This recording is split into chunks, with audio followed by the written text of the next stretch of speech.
Assalamualaikum warahmatullahi wabarakatuh. Kenangan terburuk saya ketika jadi kiai itu gini, saya ada beberapa guru SD datang ke saya. Ini agak-agak masalah besar.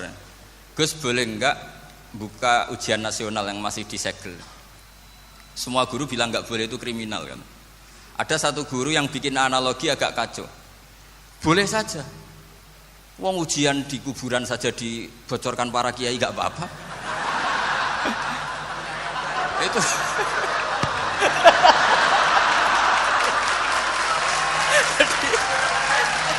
tapi ini kriminal ya. Perhatian kepada kiai, nggak boleh memukul pemateri.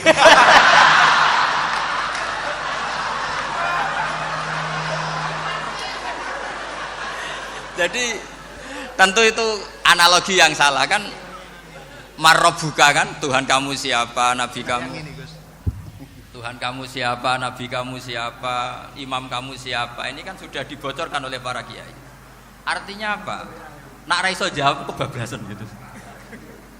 Terus guru ini berpikir kalau ujian akhirat sekrusial itu saja bisa dibocorkan, kenapa ujian nasional tidak boleh? Tentu ini kias yang salah, saya tidak ngajari seperti itu. Tapi saya ngajari ke kalian betapa mudahnya masuk surga. Kunci jawaban sudah dikasih, kunci pintu masuk sudah dikasih. Kok sampai tidak masuk, ini kebablasan. Paling salah gurunya. Assalamualaikum warahmatullahi wabarakatuh. Bismillahirrahmanirrahim. Allahumma sholli wa sallim ala sayyidina Muhammadin wa ala alihi washabbihi asma'in nama ba'du. Sedanten ingkang kula hormati wabil khusus teman bapak kula Kiai Haji Agus Ali Masyuri. Beberapa kiai yang tanpa ngurangi rasa hormat, saya hormati semua. Ini ada beberapa Gus. Ini saya ngaji insyaallah seperempat jam. Seperempat jam, nanti yang menghisap Gus Kausar berapa Gus? 10 menit. 10 menit. Begini, sebetulnya saya membela semua umat Islam itu ahlul jannah. Karena saya ini ibarat marketing. Kalau orang Kristiani itu kan setiap orang mati sudah tenang bersama Bapak di surga. Jadi kampanye itu menarik sekali. Sementara kita sudah kiai, sudah imam masjid, sudah ulama, masih saja dikhawatirkan su'ul khotimah. Ini kalau kampanye ini tidak imbang, ini nanti saya takut kalah. Makanya saya bilang pokoknya semua orang mukmin itu ahlul jannah. Karena memang asli hadisnya seperti itu, man qala la ilaha illallah dakhalal jannah. Bahwa kemudian ada beberapa kiai yang mungkin wataknya itu pesimis, kemudian bikin sekian aturan-aturan yang sebetulnya itu cerminan dari pesimisnya. Terus akan-akan masuk surga itu susahnya bukan main. Nah itu saya tidak setuju, karena tadi pasti kalah dengan kampanye sebelah yang setiap orang mati dibilang sudah tenang bersama Bapak apa? Di surga. Jadi ini penting. Terus kedua saya bilang agama ini sudah begitu baik.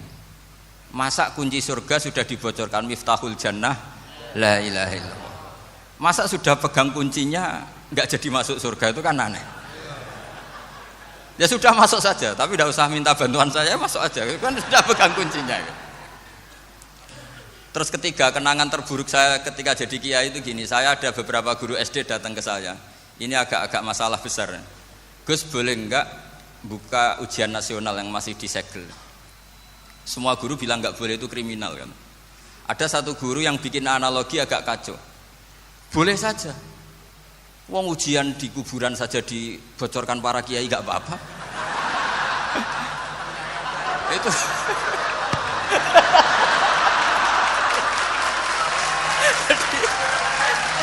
tapi ini kriminal ya. Perhatian kepada kiai, nggak boleh memukul pemateri.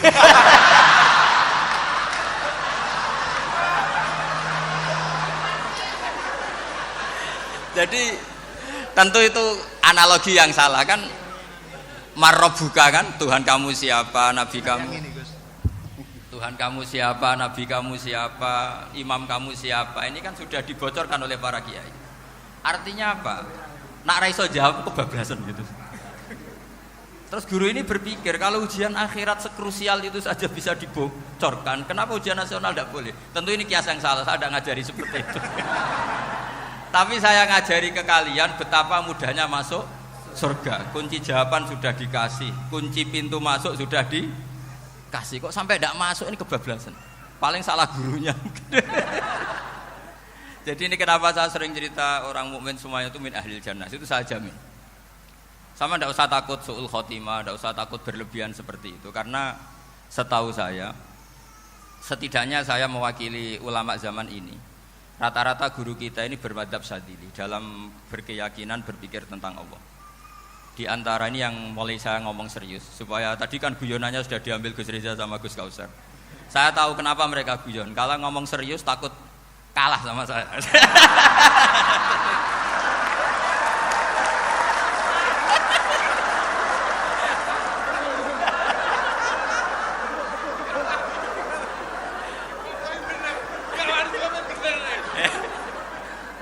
Karena saya ini sudah terkenal pemikir serius, jadi artinya itu satu kepintaran mengalihkan.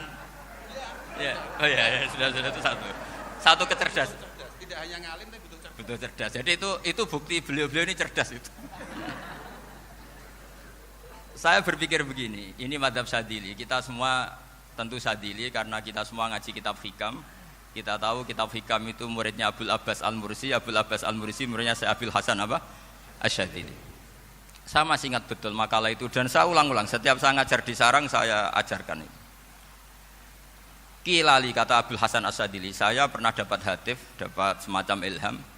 Apa makna min syarril waswasil khannas? Itu kata beliau dijawab oleh hatif itu. Hatif itu enggak perlu diterjemah tadi ada karena tadi diajarin itu. Apa yang dihidupkan itu enggak perlu dijelaskan. Kata hatif tadi, waswasun yadkhulu bainaka wa baina habibika yunsika altofahu alhasanah wa yudzakiruka af'alaka asyi'ah wa yukassiru indaka dzatas shimal wa yuqallilu indaka dzatal yamin liya'dila bika an husni dzanni billah ila su'iz dzanni billah.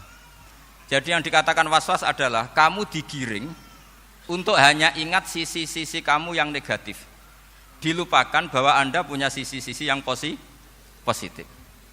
Misalnya seperti ini, mungkin secara fikih tadi banser-banser tegas, wah ini masalah lelaki perempuan dipisahkan gini-gini. Tapi kenapa Gus Ali bilang ya sudah gini gak apa-apa. Sebetulnya ada rukhsah itu karena ini di depan umum. Yang paling pantangan Nabi itu la yakhluwanna rajulun bimra'atin. Ini ada yang menjaminnya gitu. Malah khawatir saya di sini dipisah tapi setelah berduaan nggak bisa. Jadi toleransinya karena ini di depan umum itu masih ada toleransinya. La yakhluwanna rajulun bimra'atin. Begitu juga ketika kita dosa, misalnya kita dosa. Orang Islam setiap dosa itu pasti ingat salahnya, kemudian istighfar. Dan ketika satu kebaikan dibandingkan keburukan, itu kata semua ulama, karena sayyi'ah itu bernilai 1, kebaikan bernilai apa? 10. Itu masih surplus berapa? 9. Jadi itu cara berpikir Abdul Hasan Asy-Syadzili. Kenapa kamu harus berpikir positif tentang Tuhan? Sekali berpikir tentang negatif, itu bahaya betul. Misalnya begini, kamu berpikir tak rewangi dadi kiai, sujud, rukuk, ternyata aku tetap mlebu neraka. Gunane apa? Itu menurut saya kan enggak punya akal. Sujud itu satu kelaziman menghamba kepada Allah. Normalnya seorang hamba itu ya sujud. Kemudian gara-gara kamu ingin masuk surga, terus logika kamu dibalik. Gunanya apa saya sujud?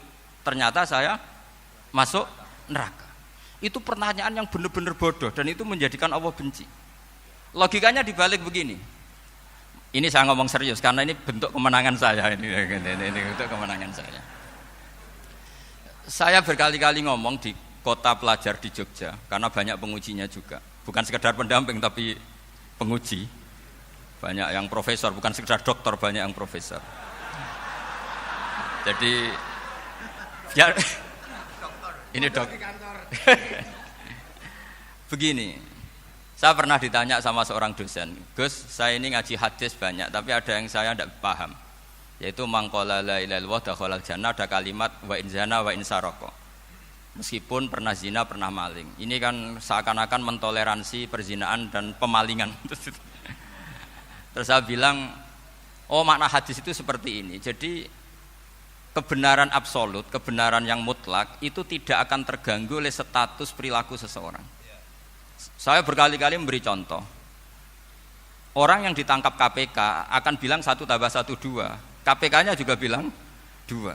Rivalitas dalam politik, Pak Prabowo ya bilang 2, Pak Jokowi juga bilang 2. Orang yang zaniyah, yang lonte pun akan bilang 2, muftinya juga bilang 2, ketua MUI-nya juga bilang 2. Artinya gini, kebenaran yang absolut adalah kebenaran yang siapapun akan meyakini seperti itu. Seperti 1 ditambah 1 2. Kamu punya musuh bilang 2. Kalau ibu-ibu ini punya maru, ya marunya bilang 2 tadi tambah mama. Enggak tahu saya terjemahnya apa tadi. Nah, kebenaran yang absolut itu kebenaran yang siapapun pasti mengakui. Dan uniknya begini, saya pernah ngaji acara himmah, acara pondok sarang di Demak. Kalau kamu bilang 1 ditambah 1 menjadi 2, untuk mengatakan 2 itu kamu butuh hadiah enggak? Mereka semua jawab enggak. Kita semua enggak saja mengatakan tembok itu putih. Kenapa? Karena memang putih. Kita mengatakan 1 tambah 1 2 karena memang kita tanpa presentasi dapat hadiah, dapat penghormatan. Kenapa untuk mengatakan Allah itu Tuhan kita butuh surga? Memangnya kalau tidak ada surga Allah tidak jadi Tuhan? Ini problem orang soleh-soleh yang terlalu pesimis. Makanya nanti orang-orang soleh itu masuk surganya berat. Tapi kalau orang alim lebih gampang kira-kira seperti itu. Iya, karena kan imannya lebih bagus. Dalam hadis qudsi Allah ini yang dibuli orang-orang soleh. Laulam akhluk jannatan wala naron alam akun ahlan an uto'ah, dalam hadis qudsi itu. Kalau saja saya tidak menciptakan surga dan neraka, apa saya tidak jadi Tuhan yang perlu ditaati? Apa kalau kamu tidak saya kasih uang 1 juta terus bilang 1 tambah 1 11? Enggak kan? Tetap bilang berapa? 2. Kalau kebenaran absolut yang 1 tambah 1 kamu bilang 2 meskipun tanpa mendapat hadiah. Kenapa untuk bilang Allah Tuhan kamu butuh hadiah surga? Itu kan serah ikhlas belas. Makanya saya terus mengajarkan ikhlas. Ikhlas itu bisa dilatih dengan akal, dengan pikiran, bil ilmi lah. Harus dilatih. Nah di sini ini momen atau makna yang mestinya harus difahami wa inzana, bahwa kalimat ini sah meskipun dilafatkan seorang yang pernah zina. Sama seperti 1 tambah 1 2 sah, diucapkan siapa saja sah. Dan siapapun akan mengucapkan itu secara ikhlas. Ini penting saya utarakan. Sehingga setelah ada firqah-firqah takfiri yang mengatakan orang megang keris itu syirik, ke kuburan syirik, ini syirik. Itu salah besar. Salahnya adalah tadi kalimat-kalimat atau kebenaran-kebenaran absolut ini sudah jadi sibghatullah man ahsanu minallahi sibghah. Kalimat ini begitu absolut di hatinya orang mukmin. Sehingga ketika terganggu oleh hal-hal yang adat istiadat kayak pegang keris, kayak apa, ini tidak mengganggu. Tetap kualitas iman ini di atas keyakinan adat membawa apa keris. Kalau orang membawa keris menjadi syirik karena percaya sama makhluk. Orang misalnya kejawen kalau nggak bawa keris nggak nyaman. Orang kota itu kalau nggak bawa ATM juga nggak nyaman. Itu tidak dihukumi syirik. Kamu pergi lupa bawa HP nyaman enggak? Enggak, kenapa tidak dihukumi syirik?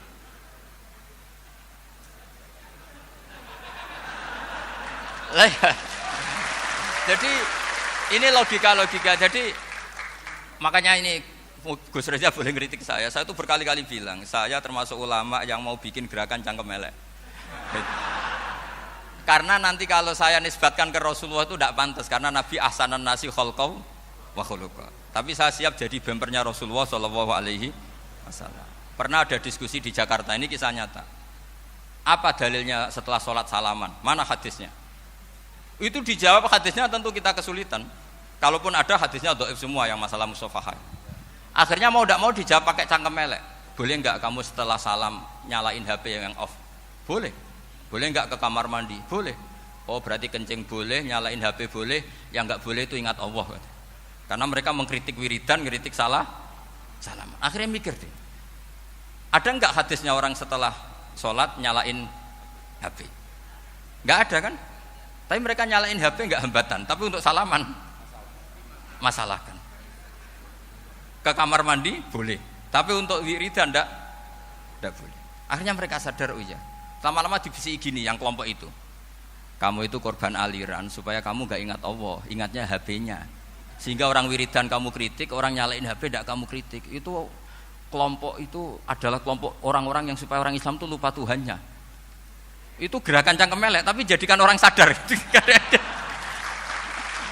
Jadi ini penting. Jadi Kalau kamu tidak bisa bela agama dengan jalan yang lurus karena tidak bakat gitu, nggak apa-apa pakai cangkam melek tadi, karena nggak mungkin gerakan ini dinisbatkan kepada Rasulullah Shallallahu Alaihi Wasallam.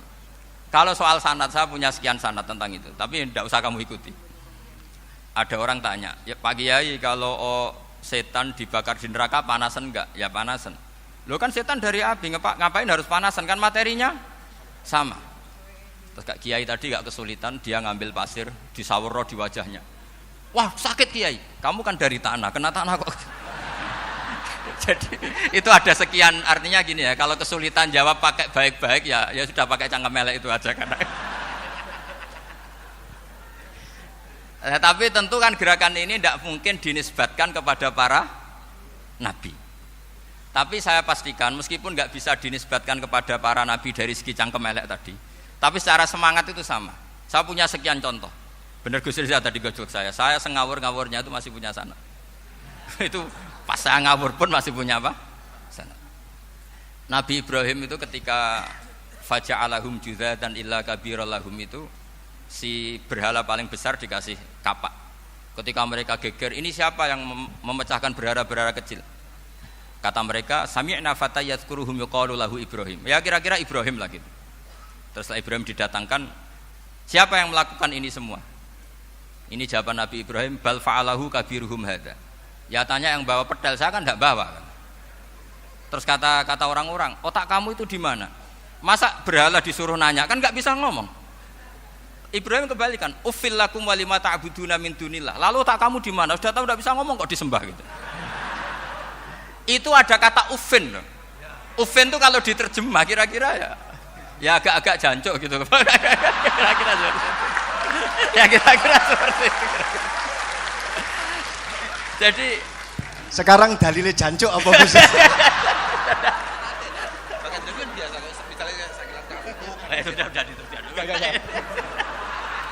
Gimana? Jancuk itu dari daksu, dak tinggalkanlah suan perkara sing elek. Krono ilate wong Surabaya kakean rawon, akhirnya ngomongnya jancuk. Gitu.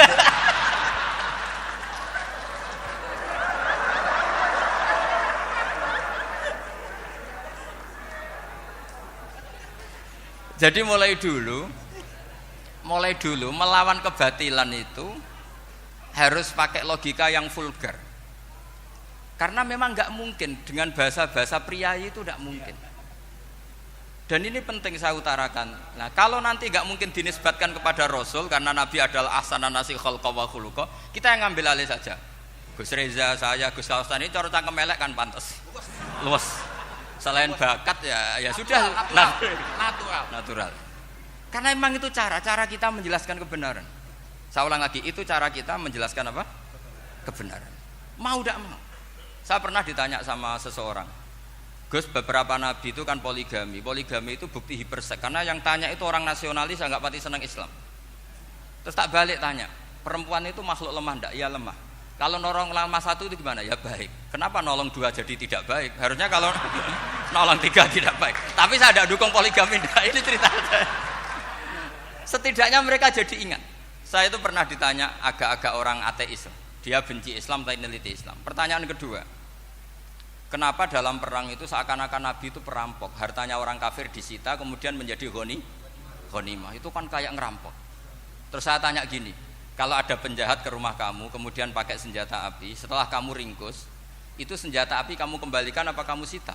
Oh ya saya sita, kalau tak kembalikan dipakai ngerampok lagi. Ya sama seperti itu, kalau kekuatan mereka dikembalikan akan dipakai kekuatan mereka lagi. Jadi ya lagi-lagi ini kemenangan orang serius. Karena nanti guyonnya sudah dintekno sama Gus Safa sama Gus Riza. Nah, kenapa saya ngajar begitu rileks, begitu santai? Karena pikiran saya sederhana. Fa innal uqula muttarratun ila qabilil haq. Akal sehat pasti dipaksa menerima apa? Kebenaran. Sehingga kebenaran itu tidak usah kamu omongkan secara serius, secara tidak perlu. Kebenaran itu mudah diterima.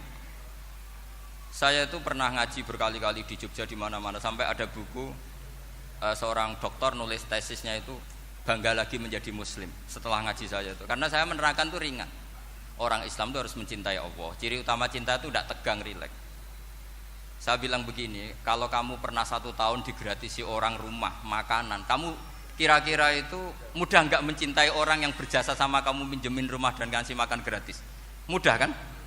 Apalagi kita ini mudah mencintai orang yang minjemin mobil 1 tahun, ngasih rumah 1 tahun, apalagi selamanya. Kenapa kita tidak mudah mencintai Allah yang memberi kita bumi, air, oksigen, semuanya kita dikasih Allah? Akhirnya mereka mikir, wong mencintai seseorang yang ngasih dalam durasi 1 tahun saja mudah, apalagi mencintai Allah yang ngasih kita tanpa batas. Yaitu disebut walladzina amanu asaddu hubbal lillah. Orang mukmin itu mudah sekali mencintai Allah. Caranya dilatih tadi. Kita mudah mencintai orang yang berjasa sama kita. Kenapa tidak mudah mencintai Allah yang tentu jasanya lebih besar? Nah, karena akhir-akhir ini banyak orang yang terlalu nazir, terlalu kata Nabi kan basyiru wala tunafiru, yasiru wala tu'assiru. Sehingga saya bikin gerakan. Pokoknya semua orang mukmin pasti masuk surga. Nanti soal ada kesalahan-kesalahan kecil yang menjadikan orang su'ul khotimah itu sifatnya kehati-hatian. Jangan menjadi hukum. Hati-hati itu tidak menjadi hukum. Kalau kamu nyupir hati-hati itu bukan berarti pasti kecelakaan, enggak. Hati-hati itu ya hati-hati saja, tidak menjadi hukum. Ini penting saya utarakan karena kubu sebelah kampanyenya sudah tadi, setiap mati mesti tenang bersama Bapak di surga. Sementara kita mau kampanye, kamu sholat tidak mesti diterima, haji tidak mesti diterima, jadi kiai tidak mesti masuk surga. Coba kalau kita kampanye gitu terus, yang mau jadi muslim itu siapa? Jadi ini sudah tak perhitungkan matang-matang, saya milih macam seperti itu. Ya ini saya pikir sudah, ini pembandingnya supaya punya waktu. Saya suka sekali. Nah ini yang sesi terakhir ya, sesi terakhir. Saya akan cerita fikih karena Nyun sewu Gus, ada iklan sebentar dari ibu-ibu, pentolan mic kurang dekat ke mulutnya Gus Baha. Sehingga suaranya tidak terdengar sampai ke belakang. Oh, gitu, pentolannya ya? Didekatkan Gus ke mulut. Ini kalau ngomong konotasinya itu mesti nyerempet. Sudah sudah ahlinya di situ. Ya malah ada di situ.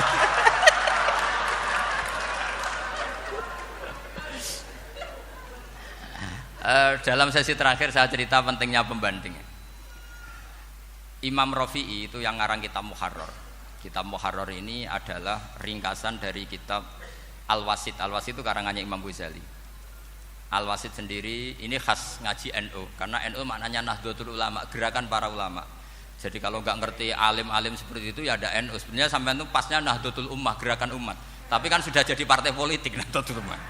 Karena yang katakan NU itu Nahdlatul Ulama, gerakannya para ulama. Imam Rafi'i itu berpendapat sujud itu cukup pakai batuk, pakai jidat. Itu dalam kitab Muharrar. Wal asoh anna sujud yasihu mau cukup biwatil jabhah. Ketika Imam Nawawi mentasih kitab Muharrar namanya Minhajut Thalibin, itu mengkritik Imam Rafi'i. Kata beliau sujud itu untuk sah harus melibatkan 7 anggota karena berdasar hadis umirtu an asjuda ala sapati a'zumin, yaitu al jabhah wal yaden warubaten wal qadamen, yaitu jabhah 2 tangan, 2 lutut dan 2 qadamen. Akhirnya saya ngecek di kitab asli, Imam Rafi'i termasuk Ashabut Tarjih dan Imam Nawawi. 2 orang ini khilaf. Kan nggak mungkin kita sebagai mushahihnya, karena yang khilaf ini 2 ulama besar, satu Imam Rafi'i, satu Imam siapa? Nawawi. Kita tidak bisa hanya ngikuti Fathul Mu'in yang mengatakan idza khtalafan Nawawi war Rafi'u quddiman Nawawi, tidak bisa, karena Imam Nawawi ini sering nginduk sama kitabnya Imam Rafi'i karena senior Imam Rafi'i. Setelah saya cek di kitab kitab asli Mamba ya, satu sumbernya semua madzhab apa? Syafi'i. Ternyata Imam Syafi'i nak ngedikan hanya begini. Wa uhibbu, saya suka setiap orang Islam sujud itu melibatkan 7 anggota karena itu aman, pasti sah. Tapi wayah tamilu, kata beliau, tapi mungkin saja sujud hanya watul jabah itu sah. Kenapa kata Imam Syafi'i? Liqaulihi sallallahu alaihi wasallam atau li du'aihi sallallahu alaihi wasallam fi sujud sajadalaka wajhi wa sam'i wa basori. Nabi ketika sujud itu hanya berdoa, ya Allah sujud kepada engkau wajhi wa sam'i wa basori. Nabi tidak menyebut wayadi wa rukbati wa qadami. Sehingga saya berkali-kali benar kata Gus, saya ini pembela umat. sing sujute 7 anggota ya tak lem, pantes dadi Rais Suriah. Itu. Yang sujute bathuk tok ya tetap sah ngikuti mazhabnya Imam Rafi'i. Meskipun itu tidak saya anjurkan. Tentu tidak saya anjurkan. Alasannya Imam Syafi'i tadi, Rasulullah pernah berdoa dengan kata-kata sajadalaka wajhi. Bukan diteruskan wayadi warubati wakoda. Sehingga fal khilaf huna bakin ala khiddati kalau dalam bahasa fikih. Khilaf biar tetap sesuai aturan khilaf masing-masing. Enggak perlu kamu menggugurkan pendapat Rafi'i yang mengesahkan sujud hanya pakai jabah. Ini penting karena tadi seperti saya katakan, yang sujud anggota pitu ya masuk swarga mergo pintere, sing nganggo bathuk tok yang mlebu swarga mergo gobloke tadi, karena aksaru ahlil jannah al-bulbu. Nah ini madzhab saya. Jadi saya itu ingin umat Islam itu baik-baik saja. Iya betul, madzhabin jenengan. Ya. Karena tidak mungkin. Nah kita tidak bela Islam di zaman akhir tidak mungkin. Karena di kubu sebelah kampanyenya sudah seperti itu. Kalau kita ngomong ikhtiyat, kiai ra mesti mlebu swarga, sing salat ngethuk ra mesti husnul khotimah, wah kan jadi repot. Saya ini pengagum teori ikhlas, dilatih bil ilmi. Saya ulang lagi, dilatih bil ilmi. Saya ini malunya tadi saya mengatakan 1 tambah 1 2 itu meskipun tidak ada yang memberi hadiah tetap saya katakan 2. Saya mengatakan air itu dingin, tidak ada yang ngasih hadiah, saya akan bilang kalau air itu dingin, kalau api itu panas. Untuk hakikat-hakikat seperti itu saja saya jujur tanpa ingin imbalan. Tapi ketika hakikat mengenai Allah kok saya minta imbalan surga dan neraka, ini apa-apaan? Kira-kira gitulah, Rais Suriah macam apa gitu.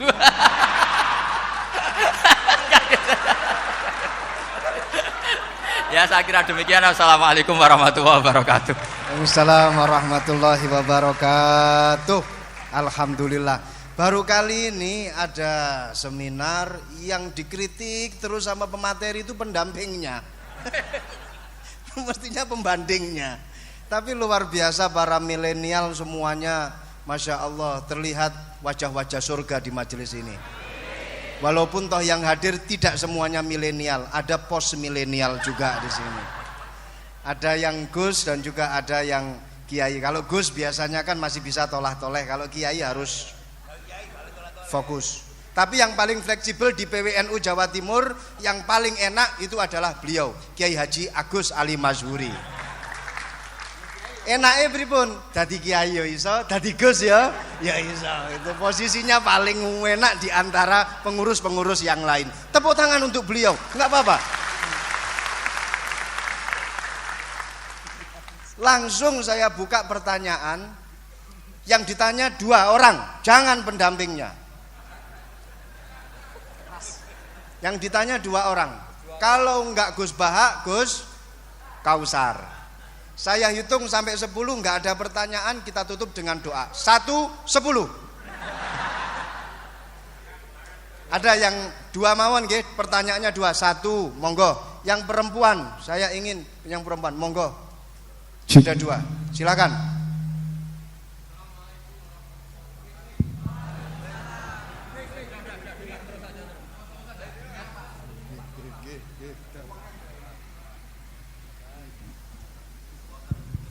Bismillahirrahmanirrahim.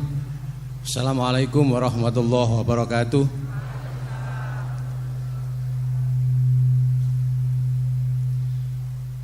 Yang saya ingin tanyakan kepada Gus Baha, saya itu sering ngaji lewat YouTube panjenengan Gus.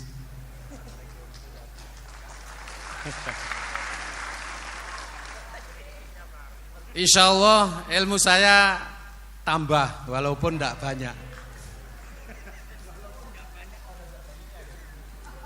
Yang saya tanyakan, nopo ilmu kula niki barokah? Yang pertama, karena saya ngaji lewat YouTube panjenengan, saya tidak izin. Untuk itu hari ini saya izin panjenengan, mudah-mudahan ilmu ingkang saya dapat dari panjenengan niku saged barokah niku Gus. Terima kasih. Wassalamualaikum warahmatullahi wabarakatuh. Waalaikumsalam warahmatullahi wabarakatuh. Langsung mawon Gus nggih, yang satunya dulu. Siapa aja? Oh gitu. Monggo Gus. Itu tetap barokah dan kebaikan itu mah nggak perlu minta izin. Kalau kebaikan minta izin jadi repot. Jadi kalau dalam kitab fikih disebut iktifaan bil idzni syar'i, karena syara akan selalu memberi izin sama kebaikan. Itu udah hanya masalah YouTube sampean. Tadi melihat wajah Gus Ali ibadah, pamit dulu. Nanti kalau ada orang alim lewat mau lihat juga pamit dulu. Lama-lama mau baca sholawat, ya Rasulullah pamit dulu mau baca sholawat. Jadi semua kebaikan itu cukup iktifaan bil idzni syar'i. Ya jelas ini ya. Ya. Oke, terima kasih. Jangan lupa pulsane tuku dhewe lek ndelok YouTube. Wifi-nya juga jangan nyolong. Harus passwordnya izin kepada yang punya wifi. Baru nanti 100% barokah. Mbak yang belakang bisa berdiri. Yang mau tanya tadi. Ya, silakan. Bismillahirrahmanirrahim. Assalamualaikum warahmatullahi wabarakatuh. Mohon izin Yai Gus. Saya di sini mau tanya. Selain sebagai pelajar santri, saya juga sebagai seorang mahasiswi di salah satu universitas di Surabaya. Yang saya tanyakan sebagai pemuda milenial, kita semua tahu bagaimana keadaan demokrasi negara Indonesia saat ini.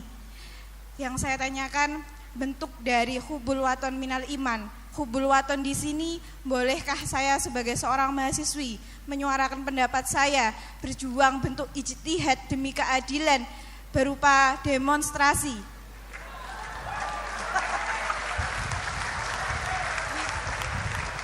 Ngapunten.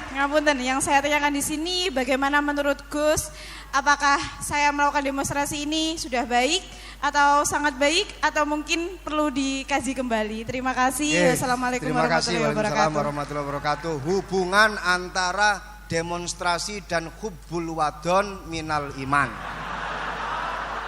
Hah? Oh ya, hubbul waton minal iman. Monggo Gus.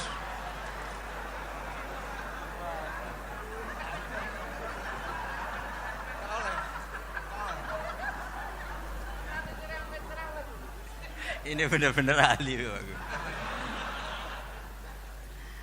Begini kan, demonstrasi itu kan makna pokoknya itu kan apa? Memperlihatkan. Makanya demonstrasi kekuatan maknanya ya show, ya, memperlihatkan satu apa? Kekuatan. Sehingga kalau dalam Islam itu ya fleksibel, asal itu tidak merugikan orang lain, tidak anarkis, tidak mandorot bagi kelompok lain, tentu boleh. Bahkan kalau tidak menyuarakan suara kita, tentu dengan cara-cara yang tetap Islami ya, itu malah kita disalahkan karena berarti tidak ikut bertanggung jawab terhadap proses bernegara. Tapi tentu disuarakan secara konstitusional dan secara baik. Kemarin pas demo di Jogja yang ramai itu masalah rancangan KUHP, itu rektor UI juga ketemu saya, pamit Gus mau demo aja. Ya tapi yang baik dan sopan kan. Karena begini ya, di Quran itu ada ayat walau la dafu nasa ba'dahum bi ba'dil fasadatil ard. Jadi kekuatan manapun itu harus dikontrol. Tentu kontrol itu macam-macam. Tapi tentu saya ulang lagi, jangan anarkis, jangan melakukan sesuatu yang kontraproduktif. Jadi menurut saya pernah ditanya, Gus kalau pemerintah itu didukung 90% rakyatnya bagus enggak? Ya bagus, berarti presidennya hebat, didukung mayoritas rakyat. Kalau hanya 55 ya bagus, presidennya biar tahu, biar hati-hati karena dipilih separuh lebih sedikit gitu. Lah kok bagus semua? Ya emang harapan kita sama Allah semuanya baik semua kata saya gitu. Jadi susahnya apa sih kita melihat sesuatu itu, asal agama ini kan gampang, asal tidak maksiat itu baik. Asal gak maksiat itu baik. Ma khuyira Rasulullah baina amrayni lakhtara aisarahuma malam yakun isman. Jadi demo itu bukan, nah kalau demo yang diharamkan sebagian fatwanya ulama tentu yang maknanya yang anarkis. Kalau yang dihalalkan tentu maknanya yang tertib. Itu biasa dalam hukum fikih. Rasulullah ngendikan A, mahmalnya seperti ini. Rasulullah ngendikan B, mahmalnya seperti ini. Karena kadang ngendikane Nabi cara zahir itu berlawanan. Misalnya Nabi ditanya, amal paling baik apa ya Rasulullah? Nyaur utang gitu. Karena biasa yang ngemplang mungkin yang tanya itu tukang. Tapi kadang Nabi jawab birrul walidain. Kadang jawab as-sholat li awwali waktiha. Karena penanyanya ini beda. Gimana? takut gak tahu sholat. Ya, sing takut ora tahu sholat kata beliau. Kan gitu. Jadi ini penting saya utarakan karena zaman Nabi itu ya biasa Nabi misalnya ngendikan sesuatu gitu. Terus ada juga sahabat yang memperlihatkan pendapatnya. Tapi tidak niat bantah. Masyhur itu dalam tarikh. Saya beri contoh yang masyhur itu. Nabi pernah sholat duhur itu 2 rakaat. Sebagian riwayat mengatakan asar, tapi yang lebih kuat itu duhur. Setelah 2 rakaat Nabi sholat, itu akabiru sahabat papan atas itu tidak ada yang ngendikan karena mereka sopan semua, tahu etika. Setelah Nabi pulang sudah dekat pintu, ada sahabat yang berdiri. Ya Rasulullah, aku siroti sholatu amnasita. Ini sholat model kosor, apa engkau lupa? Tapi sahabat yang nggak tanya, ini niatnya malah lebih agak-agak buruk. Baguslah kalau sholat terbaru 2, berarti besok ya 2. Karena pakai teori nasah mansuh, berarti hukum itu pakai yang terbaru. Jadi gayanya tidak tanya, tapi lebih sama mungkin yang setuju undang-undang tadi ya tentang rumah tangga, kalau istri nggak mau dikumpuli tetap dipaksa, nanti suaminya bisa dilaporkan ke pengadilan gitu. Saya pasti mikir saya bukan masalah pengadilannya, pasti istrinya cantik. Kalau jelek kan nggak mungkin dipaksa. Ini ketularan ya. Jadi saya cara berpikir tuh, jadi tak pikir lucunya saja, bukan pikir seriusnya. Ketularan ya, sudah ketularan ini. Karena keburukan itu mudah nular. Akhirnya Nabi kembali lagi, enggak, kullu dzalika lam yakun, semua itu enggak terjadi. Tapi Nabi sebagai orang yang sangat, ya sebenarnya enggak boleh dibahasakan sangat demokratis, sangat bijak.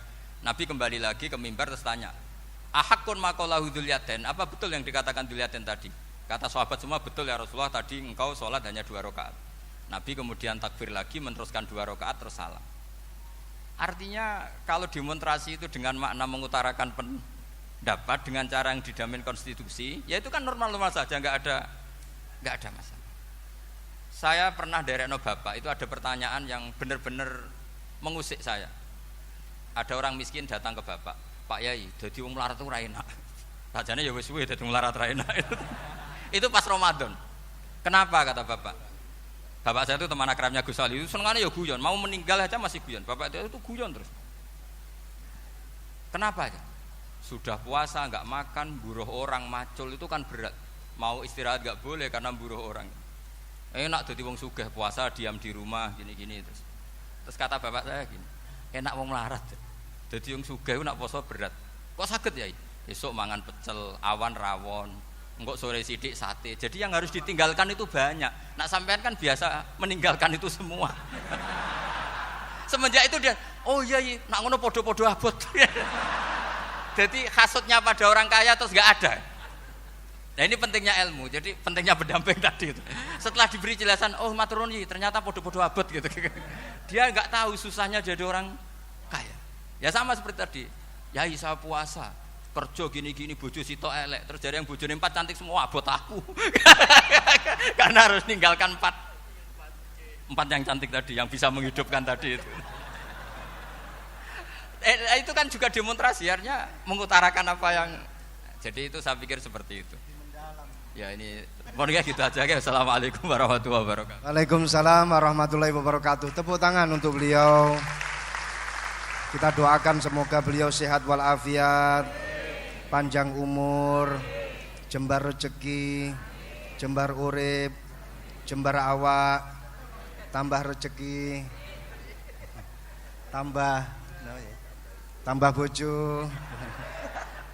Doa dari Kiai Agus Salim Masyuri. Saya serahkan kepada Gus Salam. Gus, ini mau dilanjut? Enggak usah khawatir, jenengan enggak akan dihisab.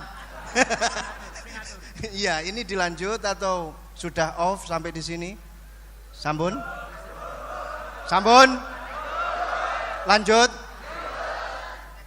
Gus Bah, ada acara pesawat jam berapa nanti, Gus? Pripun Yai?